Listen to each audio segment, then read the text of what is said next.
What happens when a dog is surrendered to a shelter? A dog's entire world simply vanishes. No more familiar bed, no more good boy at dinner, and no more favorite human. For us, it's a difficult decision. For the dog, it's a total collapse of their reality. That's what happens to thousands of dogs every single day in the US.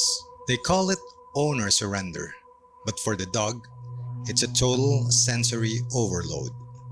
They don't understand moving house, or allergies, or budget cuts. They only know that the car door opened, they walked into a building that smells like fear, and the person they trust most walked out without them. First comes the intake process. It's clinical, loud, and cold. In many high volume shelters, staff have to move fast. They scan for microchips, poke with core vaccines like parvo and distemper, and snap a photo for the website. In that moment, the dog loses their name and becomes case number 4092. They are weighed, checked for parasites, and led down a long, echoing hallway. Then comes the kennel. It's a wall of noise, hundreds of dogs barking, crying, and scratching at metal. Within just 24 hours, a dog's cortisol levels, that's the primary stress hormone, skyrocket to the level they've never experienced before. Some dogs become hyper aroused, spinning in circles or jumping against the bars, just to burn off the frantic energy. Others simply shut down, curling into the tightest ball possible and staring at the concrete wall. But here's the part no one likes to talk about: the time limit. In many municipal shelters across the country, space is a luxury. If a shelter is built for 100 dogs and 150 come in, the math becomes heartbreaking. If a dog gets too stressed and show kennel aggression, barking, or lunging at the bars, they are often labeled as unadoptable. This leads to the final room. It's a quiet space at the back of the building where a technician performs the last act of mercy or necessity. Thousands of incredible, healthy dogs are lost every year simply because the system is overwhelmed. It's a heartbreaking reality that shelter workers have to carry every single day. But then, the miracle happens. Amidst the chaos, a family stops at case number 4092's kennel. They see past the shivering and the barking. They see a companion.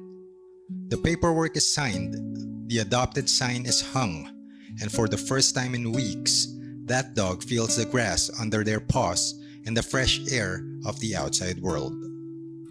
But the journey isn't over just because they're in a house. This is where the rule of threes kicks in, and it's the most misunderstood part of adoption. For the first 3 days, your dog is in total fog. Their brain is still stuck in survival mode. They might hide under the kitchen table, refuse to eat, or have accidents on the floor. They aren't being bad.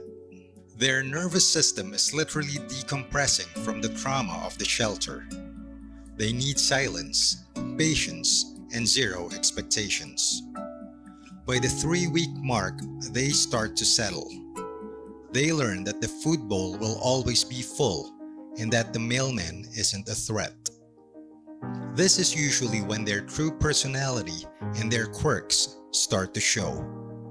Sadly, this is also when the return rate peaks. About 15% of dogs are brought back to the shelter during this phase. Maybe they chewed a favorite shoe, or they didn't get along with the resident cat right away.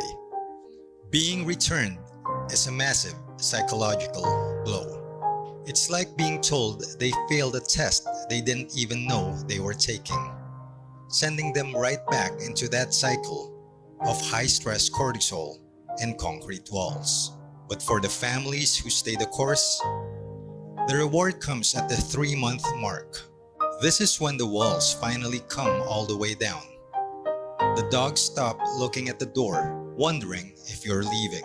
They finally realize that this isn't just a temporary stop. They are actually home. The fear leaves their eyes, their coat gets shinier, and they finally remember how to just be a dog. Adoption isn't just about giving a dog a bed. It's about giving them the time and the grace to heal. It's a long road from that intake room to the living room rug. But it's a journey that changes two lives forever. If you've ever loved a shelter dog, tell us their name in the comments and how long it took for them to finally feel at home. Let's celebrate the ones who made it out.